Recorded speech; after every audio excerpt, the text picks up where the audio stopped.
الحمد لله وكفى والصلاة والسلام على عباده الذين اصطفى خصوصا على سيدنا وسندنا ومولانا محمد المصطفى صلى الله تعالى عليه وعلى آله وأصحابه ومن والاه أما بعد فأعوذ بالله من الشيطان الرجيم بسم الله الرحمن الرحيم قال الله تعالى في القرآن المجيد والفرقان الحميد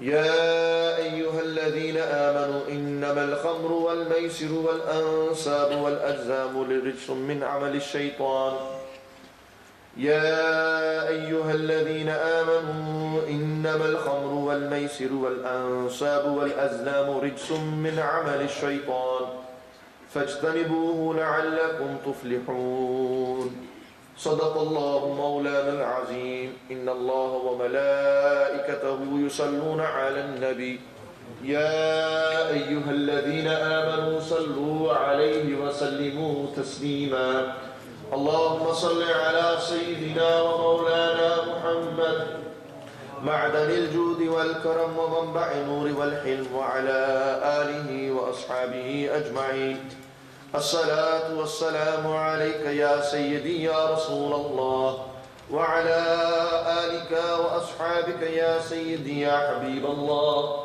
الصلاة والسلام عليك يا سيدي يا رسول الله وعلى آلك وأصحابك يا سيدي يا نبي الله الصلاة والسلام عليك يا سيدي يا رسول الله وعلى آلك وأصحابك يا سيدي يا رحمة للعالمين بسم الله الرحمن الرحيم. After praising Allah Almighty Jalla Jalaluhu wa Amma Waluhu, and after sending infinite salutations and blessings upon our liege Lord and our Master,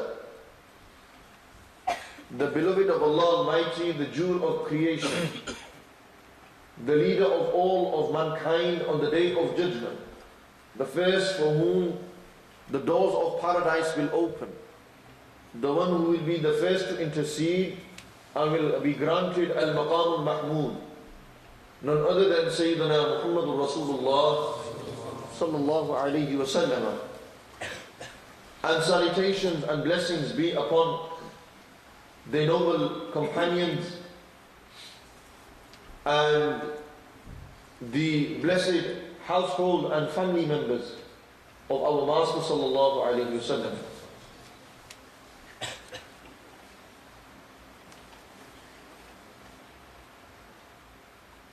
The subject and the title is social illnesses.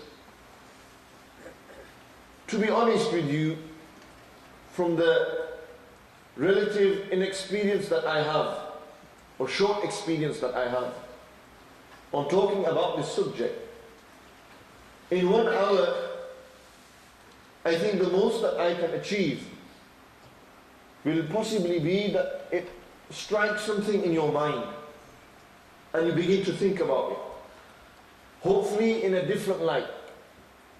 As a speaker, a religious speaker, a Muslim speaker, everything that I will quote and mention to you will be rooted back to Quran and Sunnah. As a Muslim speaker, listen, at this moment in time, you can go and speak to a non-Muslim speaker who talks about the very same issue, but he does not refer to Quran and Sunnah. Because you guys are Muslims sat in front of me, your most precious thing in your life, and I mentioned this in one of my talks, is your Iman. Your Iman is the most precious thing that Allah has granted you. The kalima la ilaha illallah Muhammadur Rasulullah sallallahu alayhi wa sallam, this is precious. The value of this kalima, on the day of Qiyamah you will see, when man's deeds will be weighed, good and bad. And you will see that on that day, when his normal deeds have been weighed, then Allah Almighty will say, now bring the kalima and weigh the kalima on there as well. And you will see that the weight of the kalima, La ilaha illallah Muhammadur Rasulullah sallallahu alayhi wa sallam, will be the differentiating point between heaven and hell for that person. That's the power of this kalima. That person who understands the kalima, that person who studies about the kalima, who learns about the kalima, who understands the rulings and the laws of Tawheed wa Risala. These are most possibly, or most probably, the most important gifts that Allah Almighty has given me and you. He's given us health, He's given us wealth, He's given us happiness. At times we've been given sadness. We've been given everything. But in reality, in haqiqat, if you ask someone, brother, what's the most valuable thing that you have? And he'll say, bro, the most valuable thing I have right now is probably my car. He, never mind what he values, what does he understand about the word value? He understands value to be something that's superficial. It's something that's dawlat, mal, that's what he considers value. Then you ask a religious brother, what's the most valuable thing in your life? You can have the biggest man on the street. You can have the biggest and the bad boy car. You can have the best motor on the street. You can be rolling around in an X5, in a Cadillac, in a Rolls Royce, whatever. When you ask him, brother, tell me, you roll around in big cars, you've got the flashiest phone, you've got it all, you're on the deen, but what's the most valuable thing in your life? He said, despite having everything of the dunya, the most valuable thing in my life is my iman and Islam. He will still say that. Why? Because he understands what it means. The word value means. Value. It's something that you're going to get. It's something that you appreciate. What do you appreciate? If you don't know that thing, brother, how can you appreciate it? This is an iPhone. Brother, if you didn't know what an iPhone was, how can you value it? Let's just examine this young lad here. Say he didn't know what an iPhone was. I gave it to him. He just look at it and think it's a phone. Then you give it to a 15-year-old who's been begging his mum for the last year to get me a mobile phone. What phone do you want? I don't want no brick. I want an iPhone. I don't want the 2G or the 3G. I want the iPhone 4G. He wants to be a G. So he wants a nice iPhone. It goes with him. It goes well with him. They get him an iPhone. Man, 13-year-old has got an iPhone. What's the world coming to? My Shaykh, Mufti Hassan, based in Bradford, Damat Barakatuh al-Qudsiyya, they say that the biggest fitna and disease is a mobile phone. Though they haven't known themselves, we all have phones, we need phones. Those days of writing letters to one another have gone. Now the way to, the means of communication between man is over the phone, text messages, emails, fax. I don't know, faxing doesn't happen as much now. This is the way to communicate. From this mobile phone, brother, if you don't know how to look after a mobile phone, you could be linking all sorts of girls in all sorts of times during the day, and even at night, you will have all kinds of things on there. You have unlimited internet, brother. God knows what he's watching at night. It's a fact. You're giving a 13-year-old a phone. He starts off watching cartoons on YouTube. Brother, God knows where he's going to end up. He's going to go to a freeze mixing school. He's going to see it. He's going to be desensitized. But the guy's not going to know what's between halal and haram. And there's many reasons for why he's got to that stage. On another occasion, I will touch on those reasons. How our education systems have flopped us. Really. You are very fortunate if you get good education. It's a reality. How many kids turn up to a masjid and get the right education, the education that they need? And I say openly. Our education systems are flopped. Most of these kids and lads here who have become bad boys, and they turn good. You ask them, when you used to go to mosque, what did you used to learn? Nazra Quran. Hafiz Sahib didn't know English. वो तो कुरान पढ़ी था, चुप कर जाकर This, but darkness, and he used to shout at me. Then do try dande chapair maar ke car chale gaye. He's got some serious licks, man. But the licks I got, nobody got. Every student thought he got the most love. See, it was love from your teacher, really.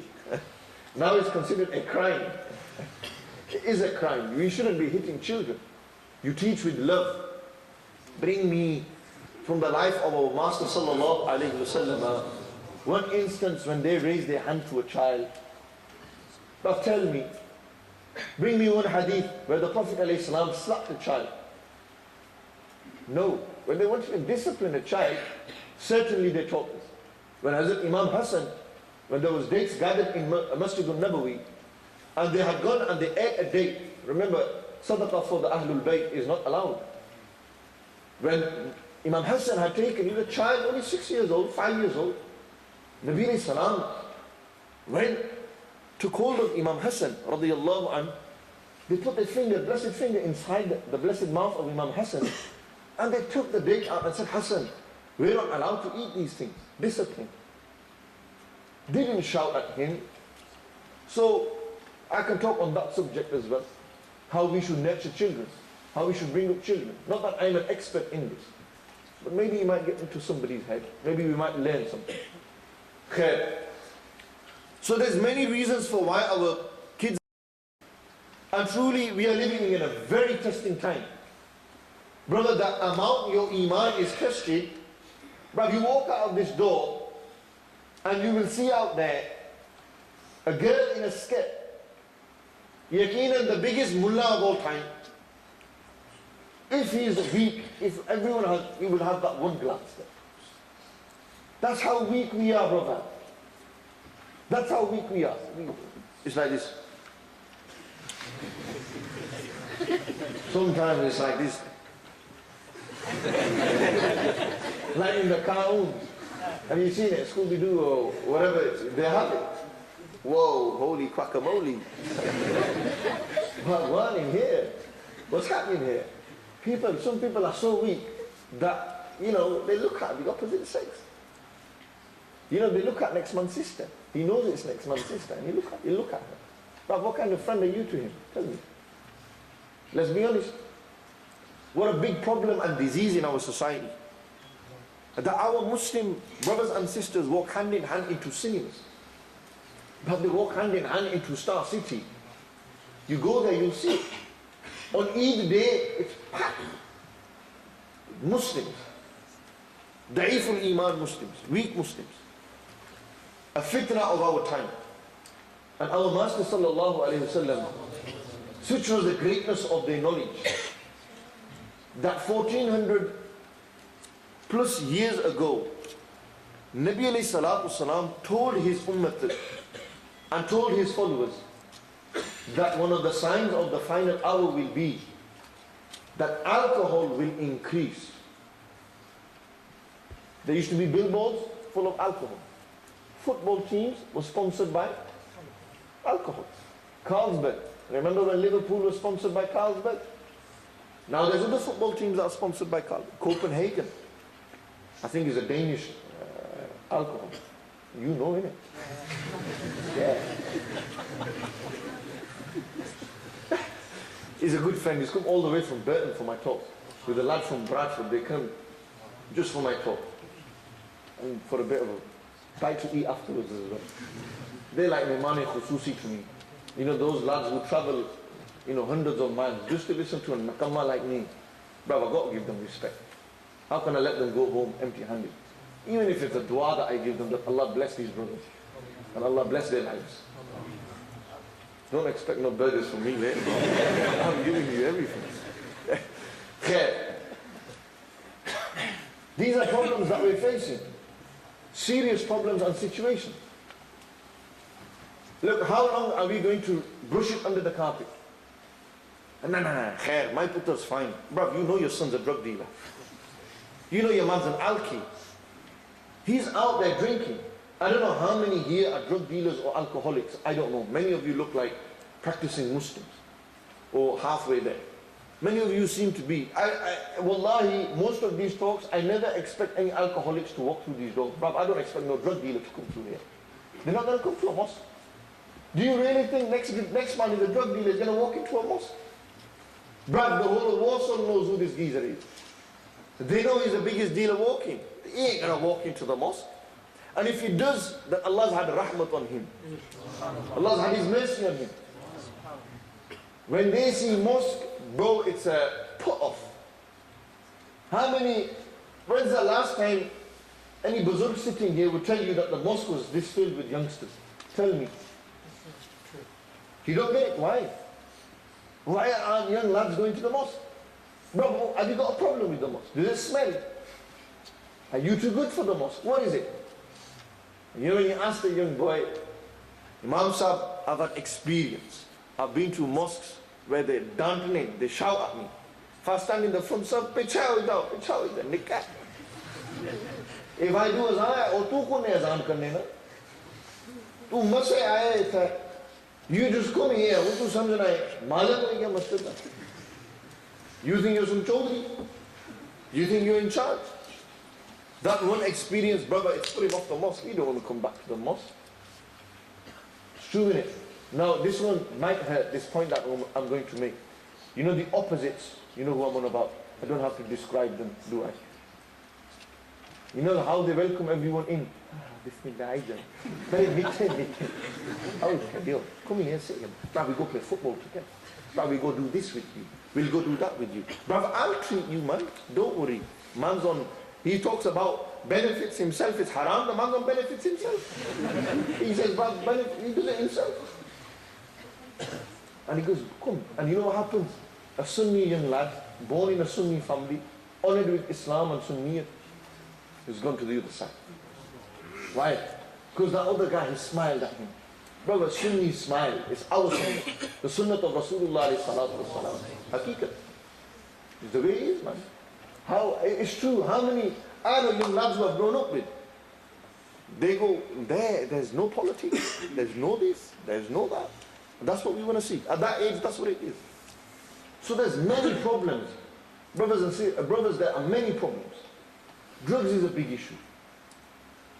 Increase, whether it's Birmingham, Bradford, London, Liverpool, Manchester, who are the biggest drug dealers on the street at this moment in time?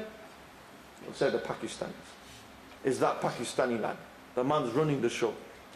He's shipping over keys. Serious Jami are coming over. Eh? Serious Jabis are coming over. Serious keys, as they say, coming over.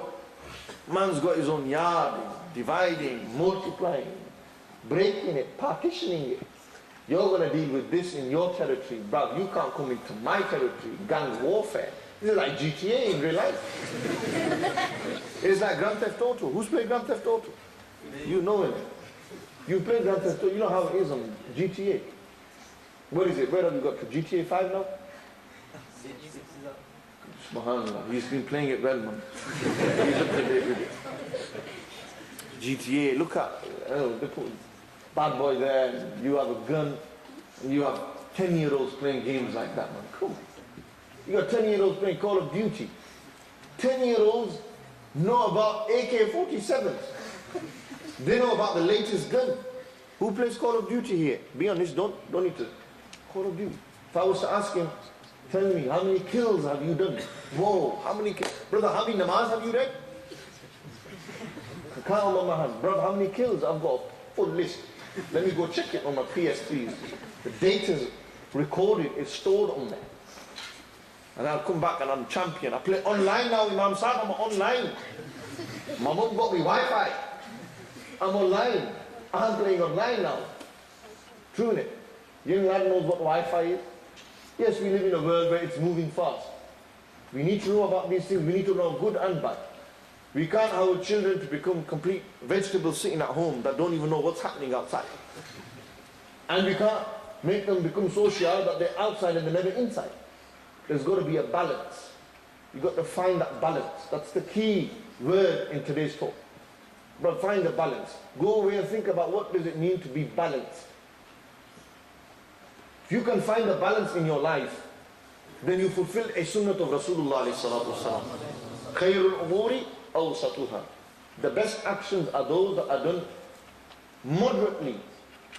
The most beloved actions to Allah are those that are small but are consistent. You keep doing it.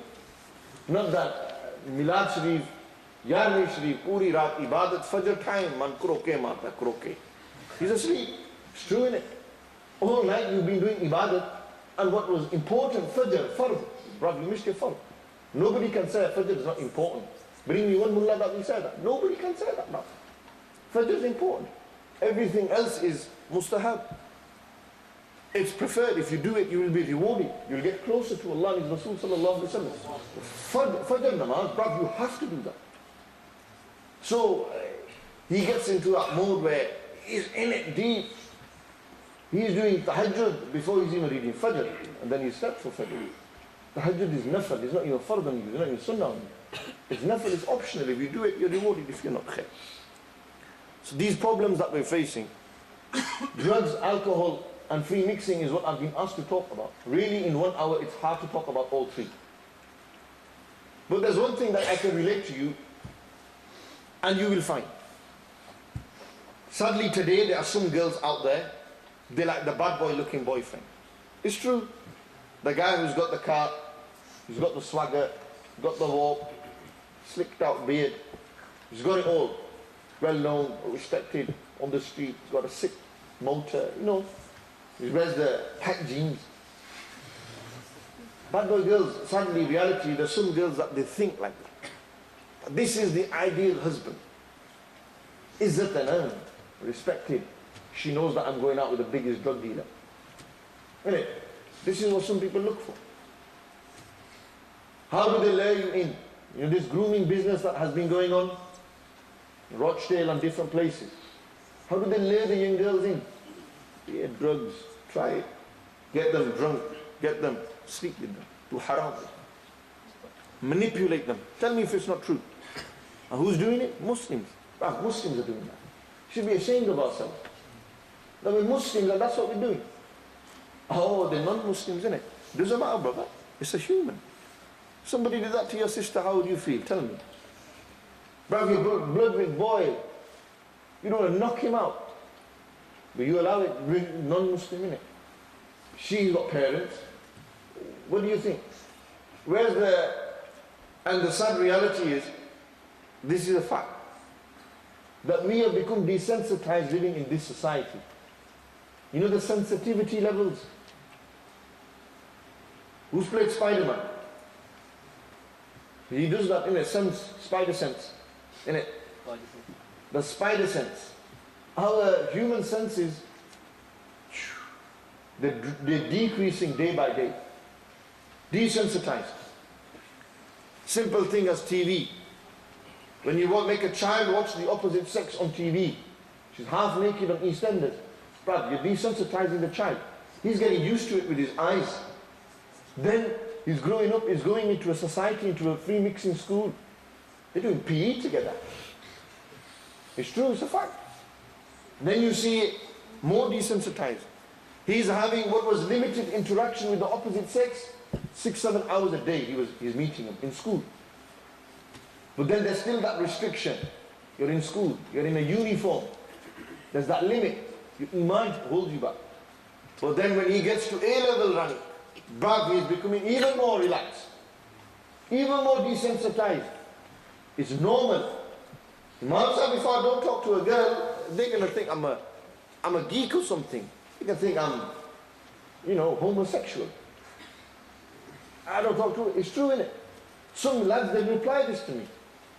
They're going to think, look down on me, man. That guy ain't talking to a girl, man. What kind of guy is he, man? Queer boy. What kind of guy is he? Subhanallah. Desensitized. And when you see a guy that doesn't talk to a girl, it's normal in society. You see a guy that talks to a girl, that's normal in society. The one that doesn't talk to a girl, he's abnormal, bro. He's weird. They label him weird. They label him weirdo. They say, you're a weirdo, man. You don't talk to girls. Ajib. Look at that. Look at the society we live in. But if you ain't taken 2 pulls of a zoo, you're a weirdo. You ain't done it yet. And that peer pressure, what does it lead to? Taking that poll, talking to that judge. And he goes on and on. And before you know it, when he gets to university, this is the reality. Illa masha'Allah, illa masha'Allah. I'm not talking about everyone here. Again, these are certain examples that I'm giving. It doesn't mean everyone in university is doing this, every child is brought up like this. No, I don't want anyone to misquote me. There's a lot of people that misquote me like this. Whether it's on internet, on forums. Oh, he's generalizing. But I ain't generalizing nothing. I'm just telling you that this is happening in your society. Don't be oblivious to it. And if you know it's happening, do something about it. Whoever sees something bad happening, he should stop it with his hands. If he cannot stop it with his hand, he should speak out against it. If he can't speak out against it, he should at least have it in his heart. And Shaykh Abdul Qadir al-Jilani, Ghaus Pak radiyallahu ta'ala anhu, in his book Ghunyatul Talibin, they do the tashrih of this hadith. And they say that the one who physically stops and goes against this is the job of the leaders, the political leaders, the umara, the amirs. Those who speak out against it, this is the job of the khutaba and ulama. The ulama speak out against bad. And those that have this like for it in their heart, this is the job of who? Whose job is this? The common, average person. That's his duty, to dislike that action.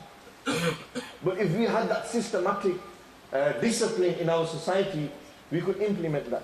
And I think we can still implement that. And the reason why I say this is, sadly, those who are not ulama, they try to speak out against something that they're not even qualified to speak out against. Leave it to those who are qualified. It's true, innit? Those that are qualified, they should speak out against the bad. And if they are not speaking out against the bad, then they will be accountable for it from Allah. It's a fact. No questions. You can ask me later. Do you understand? This is the reality. And off your mobile phone as well, Hazrat. You go. Don't be playing on your mobile phones whilst the talk is going on. It's adab of the masjid. Forget the Imam, the masjid. So we should, don't worry, every mosque have the same problem. You always get one or two. Somebody's Nokia ringtone goes off. Bro, they didn't alarm, switch your mobile phone off. He thought he's not going to get a call. He got a call. What does he do in his namaz? He pulls his phone out. I've seen people in namaz pull their phone out. There's some, ruku, I'll ring it back. Some man pull it out, look at it. Ooh. Put it back in. GPS with Allah now, innit? Yeah, what kind of namaz are you reading? Where's your attention? To your mobile phone? You worried about it? It distracts you, doesn't it? Anything that distracts you from your salah, what happens there? It's distracted you. Grab your attention from Allah Almighty and the Kalam Allah. You're speaking to Allah Almighty through His Quran, through the medium of the Quran. That's just been, there's been a disconnection now. Your attention's gone straight into that. This is why the Prophet ﷺ said that it's mustahab that during salah you look at your place of sujood. They gave certain places to look at during salah, not to look around. What is he doing? What's he doing? So bear these adab, etiquettes, mannerisms in mind. Very important we study adab and etiquettes. This young child's growing up. The guy's on it. He's doing all sorts of harm. Desensitized, isn't he? He becomes so desensitive to the society. And tell me if we're not. We're brought up in a society, haqiqat, and I'll be open about it. It's true. It's a behaya society that we live in. Immodest, indecent society. If you go to a wedding, covered up, you're frowned. Allahu Akbar. If a sister turns up to a wedding, let's say, yaar, cheeza talana, shaadi hai, mauka hai, khushi manao. Subhanallah. Just for 1 day, 2 days, what are you going to do? Take everything off? You're going to put your iman to one side just for, yeah, it's a wedding, innit? My sister's getting married. I'm going to celebrate. I'm going to enjoy it. How we've let it. And it's true, there's not sisters here, this is relative to them, but you have sisters, you can go back and you can educate them, discipline them. Discipline not in the brutal physical manner, don't understand this word to be in that light or in that manner. No. Disciplining meaning you educate them, you nurture them. If you have younger sisters, give them tarbiyah now.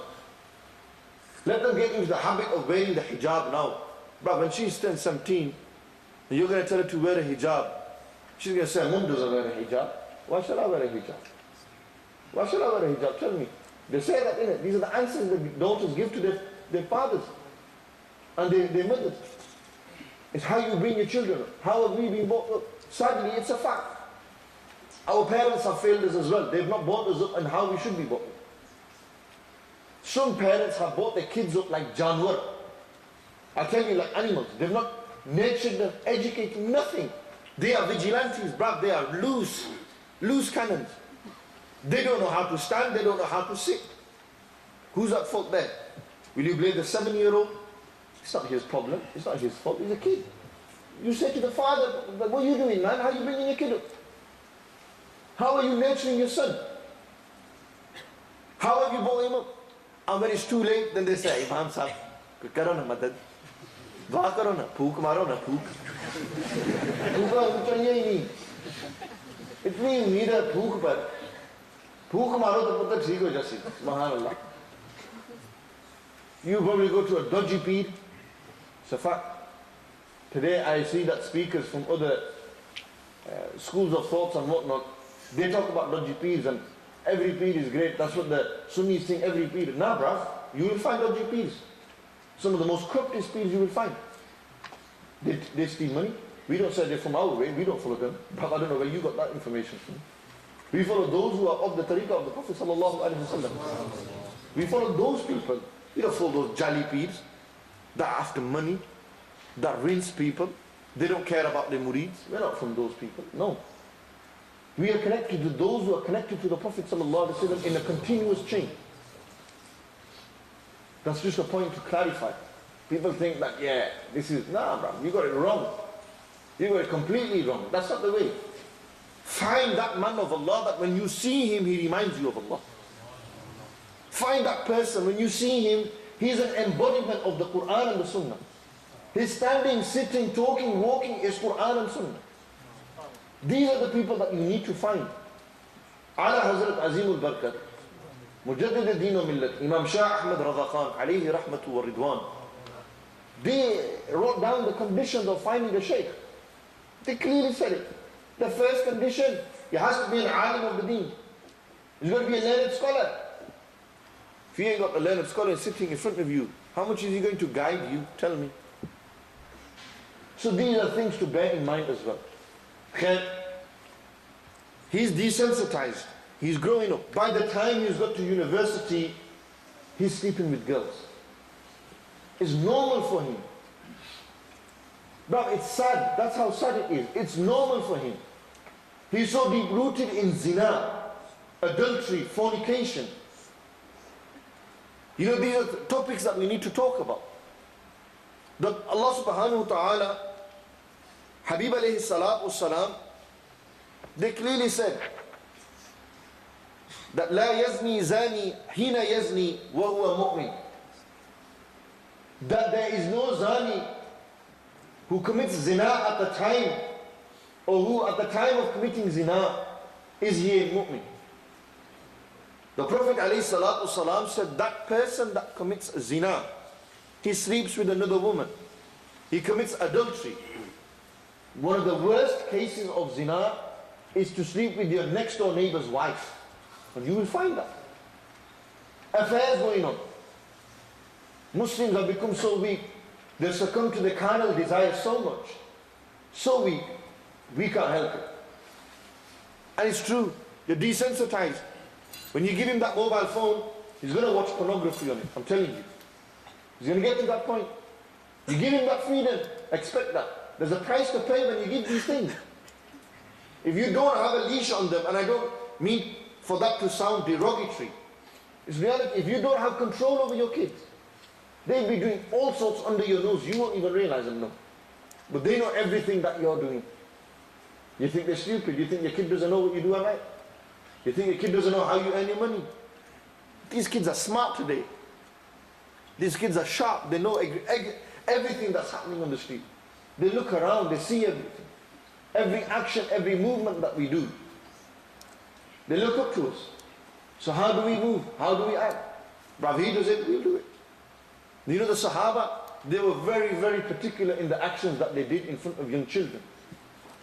Part of the tarbiyah program that you would see amongst the teachings of the Sahaba, amongst young children, they used to have a strict way that they presented themselves to them, so that they learn.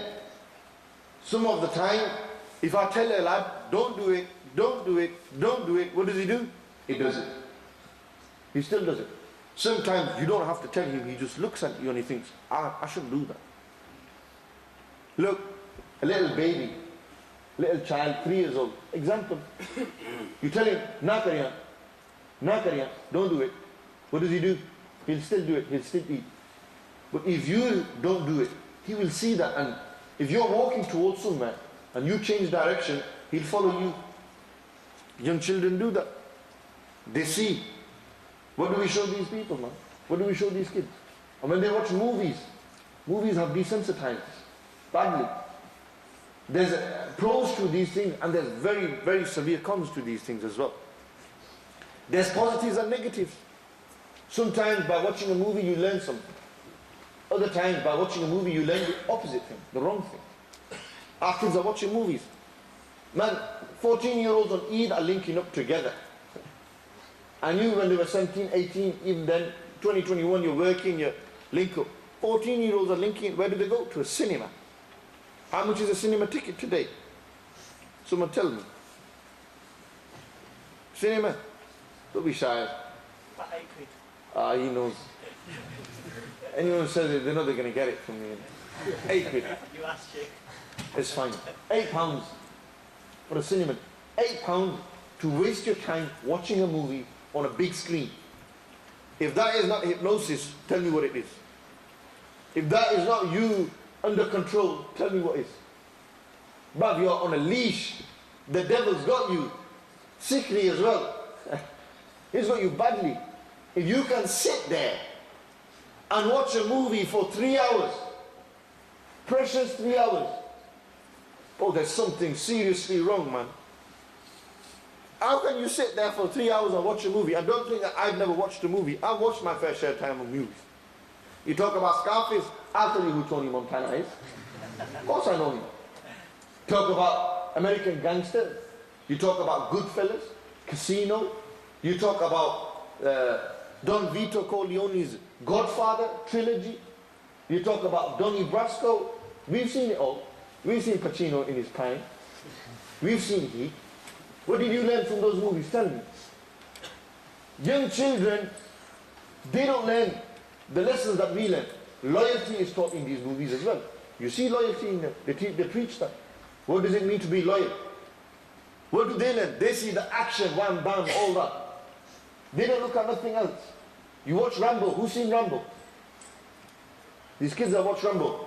What do you remember of Rambo? When he has that big gun in it.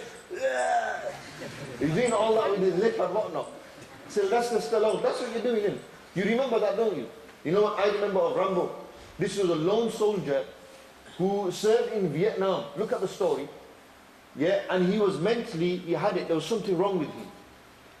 He couldn't, he was a machine, he was a human soldier machine. Look at it from the mental perspective. It was a message at the end. Have you seen it? There's a point in Rambo 1, I don't know, I know I'm talking about the movie, analysing it. There was a point where he sat there alone, crying. That's a message that that movie is giving you. These kids don't know that. They've never looked at a movie like that. They've only seen the machine gun going off. Entertainment. That's what young children like. They like excitement, entertainment. Where there's entertainment, excitement, why do you think kids like going to the park? Why do they like going to fairgrounds? To the Mela? There's shore sharaba there, innit? Why is it they are very excited when they go to a wedding? Kids are like this. This is the nature of a child. They like to be in these societies. Always want the attention. Children tend to be attention seekers. The man loves attention. True, innit? We all, I certainly, no doubt. Ask my mother, she will write a full chapter in my life just on how he was an attention seeker. We all grow up, we go through that, and then you grow out of that. Sadly, there's some people, they still want attention and they get it from means that are bad. Drugs, alcohol. He's known for what? Sleeping with the most girls. He's known as a player. Yeah, he's known as a player. That's what they call him. The guy's a stud. He can pull birds. He's got it. Look at his looks, man. Subhanallah. Subhanallah. The one who goes against the sunnah of the Prophet sallallahu alaihi wasallam. He might be bestowed with beauty, but if we agree that the most beautiful man to have ever set foot on this earth was our Master sallallahu alaihi wasallam, then the one who follows his way certainly has followed the most beautiful way. Yes or no?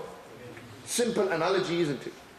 But if you define your beauty as Peter Andre, that's beauty, subhanallah. There's something your head needs to be sought out. That ain't beauty. That's just a person that's glamorized in the media. Look, if I was in the media, don't you think the whole world would know me?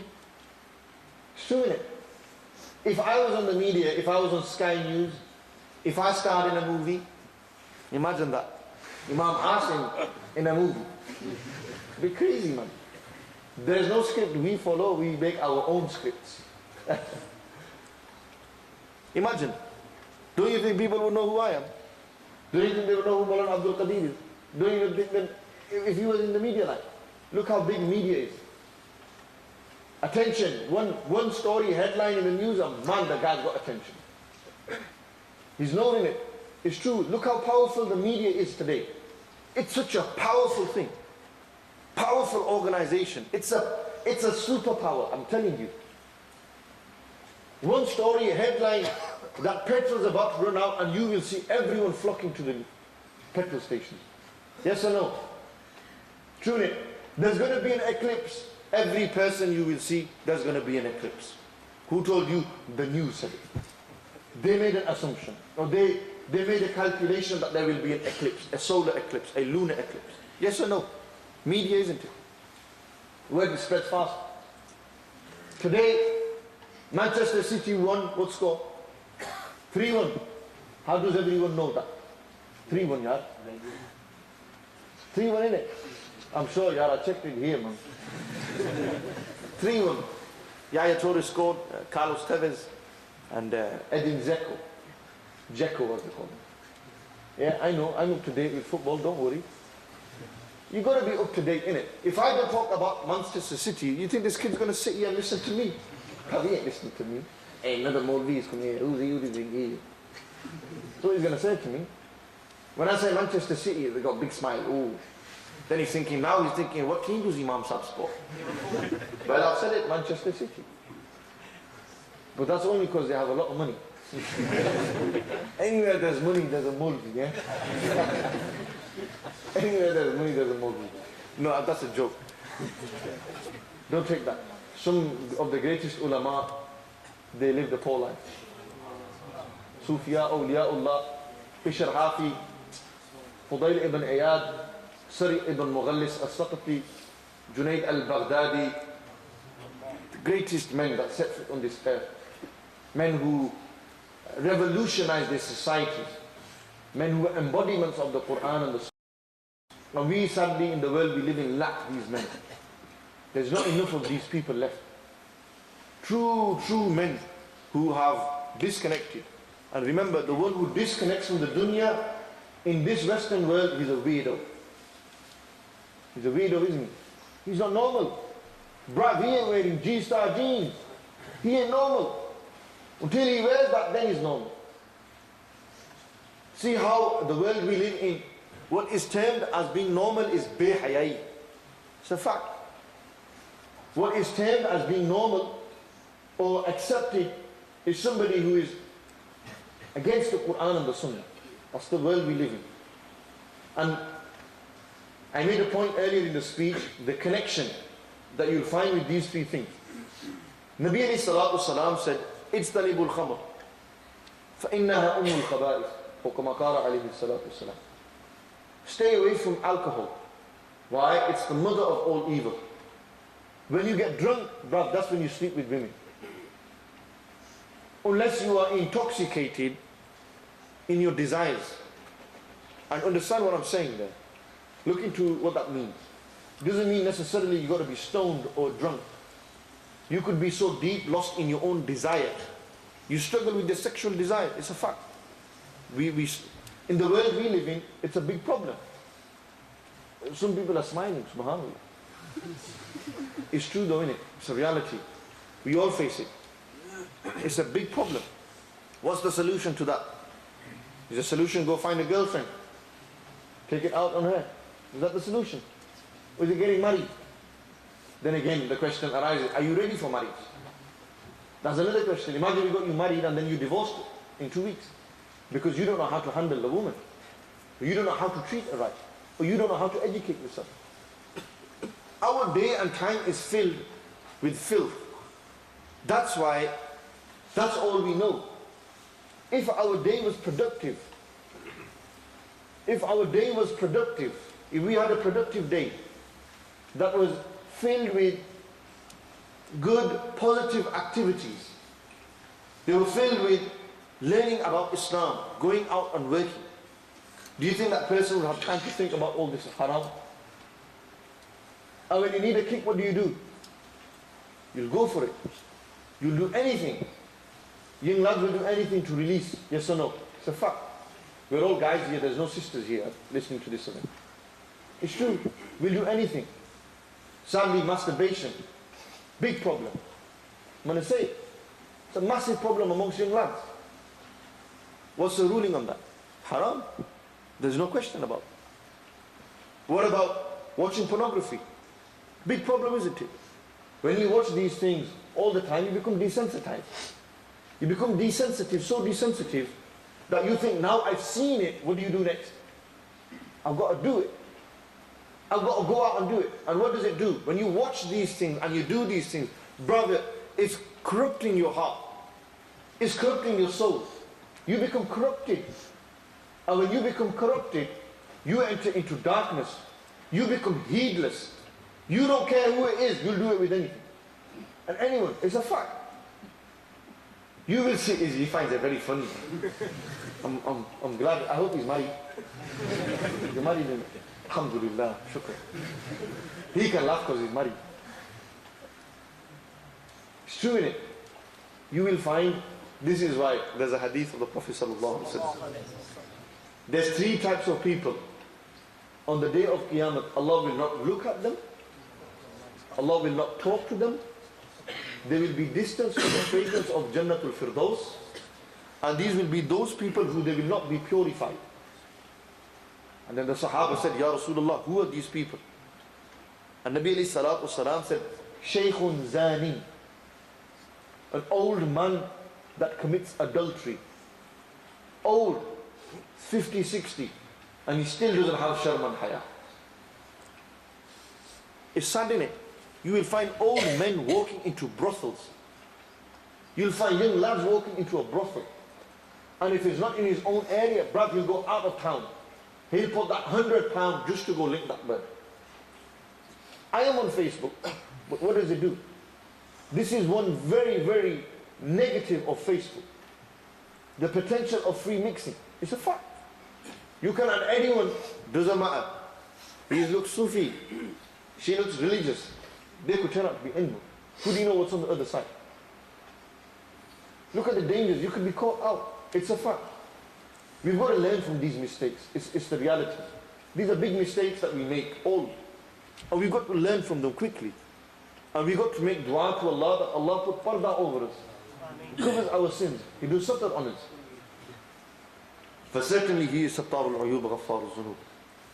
Allah Almighty will not look at that person on the day of Qiyamah who was an old man that committed adultery. Why?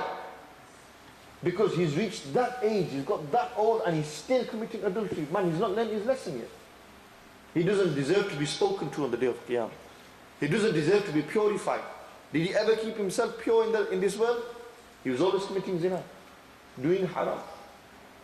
If it's so bad, if it's such a problem in your life, then ask your mother and father to get you married. If that's not possible, then fast. Well, first you should go to the route of fasting. Fasting is the disease, it's a cure. Not the disease, it's a cure to this disease. It's a cure to this disease. You know the Prophet ﷺ, there were young Sahaba, they had desires. Man, we're human. We're going to have these tendencies. Especially if you are born and bred in this country, you're desensitized. The key word is you become unsensitive. You're desensitized to the society. You're normal, it's normal, isn't it? Linking a bird is normal. Looking at a girl is normal. Why? It's on TV. Sun newspaper, page 3. It's on there. Yes or no? The newspaper has it. Facebook. What's the ad that they have on Facebook? Have you seen the ad on Facebook? You all know what it is, man. Who's oblivious to it? That, what's it called? Zusk? Dating. These are the adverts that they have on there. What kind of adverts? Free girlfriend. Linking for you. No need to register. SubhanAllah. That doesn't have nobody and no one. Sada man is going to go and do something. Jara doesn't have nothing. No registration fee, no credit card, ID needed. Let's go for it. It's true, innit? Because desensitized. It's normal, innit? It's fine. That's the reality. And the sooner we realize that we need to get out of this, that's another human. That's next man's sister. That's an amanat from Allah subhanahu wa ta'ala on this dunya. Treat it as an amanat. Don't do khiyanat. Don't go against it. So all these things we need to bear in mind. When you become drunk, when you've had a lick of a zoot, you're out of it. You don't have no control over your senses. You don't have control over your mind and conscience. And you go out and you'll do anything. You'll sleep with anyone. You'll do all sorts of haram. One night stands, common in the Western culture.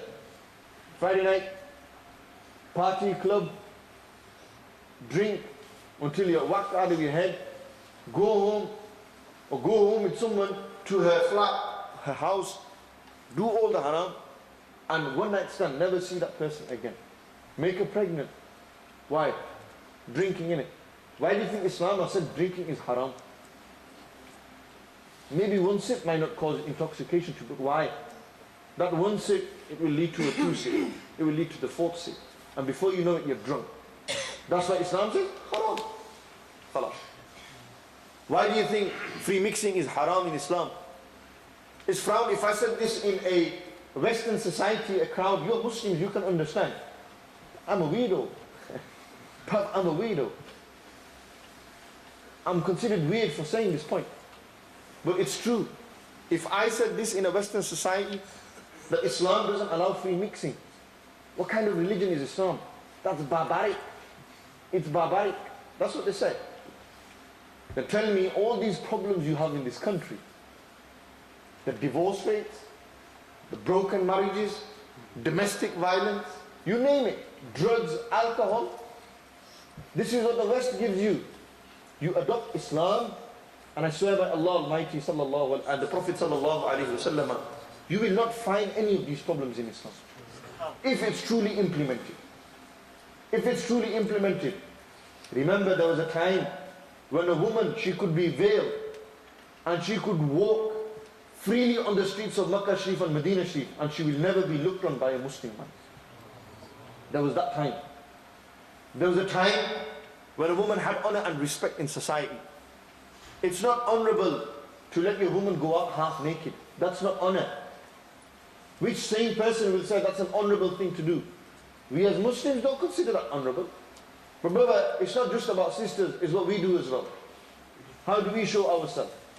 How do we portray ourselves to the opposite sex? This is why in the Quran, Allah Almighty in Surah Nur talks about it. Say to the believing men, lower their gazes. Say to the believing women, lower their gazes. Allah Almighty in the Quran says that they should not adorn themselves with such jewelry that makes noise, that attracts attention. If jewelry, something they walk and they have those ankle bracelets and it attracts. Today, women are shouting and screaming in town centres, attracting attention. That's how weak we have got. And it's the reality. We need to change it. If we can't change the world, at least we change ourselves. We try ourselves. And this is the most important thing. We try to become better ourselves. We better ourselves. The Prophet ﷺ said when the man at the time of fornication, he commits adultery and fornication, it's as if he has taken off his iman like a shirt. And it's suspended above his head. And he's doing haram and he's not a Muslim at that time. Imagine death came upon him at that time. He died as a zani. He died as a sharabi. He died as a person who was gambling. Gambling, what an issue. I mean, Muslims would go into Ladbrokes and bookies. They would go into William Hill. They would place a bet. Normal. He is so weak. He doesn't depend on Allah Almighty. This is what happens. So this is why we need to turn to Allah subhanahu wa ta'ala. We need to turn to the Quran and the Sunnah. We need to seek guidance in these matters. Don't be shy. Really don't be shy about these issues. Brother, I have brothers who open up to me on these issues. They've done wrong and they ask. But they ask because they want to change what they've done. The one who keeps it holding inside himself, it will eat him alive. Psychologically, it has that effect on him. So these are all things that we need to bear in mind. I could have spoke on and on about this issue. Where do you start, where do you end with social illnesses? There are so many. And there are so many solutions. There are cures to this. Today I've just delivered a speech in a manner so that it opens your mind. It makes you aware of these issues. It plants a seed inside you. You think about it. Possibly the next time that I return to this masjid, we'll continue this talk from where I have left off. We'll give more solutions to this. We'll look at the life of the companion. What made the Muslims so successful? Those of you who are up to date with my posts on Facebook, I mention this all the time. What makes the Sahaba so successful? They were embodiments of the Quran and Sunnah. They believed. They had true iman. They had tasdeeq, iqrarun bil lisani wa tasdeequn bil qalb. They were of those people. We believe yet don't believe. We believe in Quran and Sunnah that yeah, it's the holy book, accept it.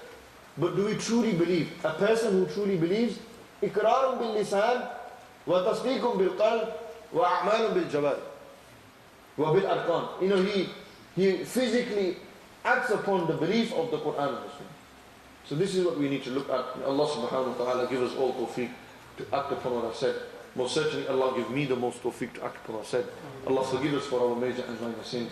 أقول قولي هذا أستغفر الله لي ولكم وآخر دعوانا أن الحمد لله رب العالمين.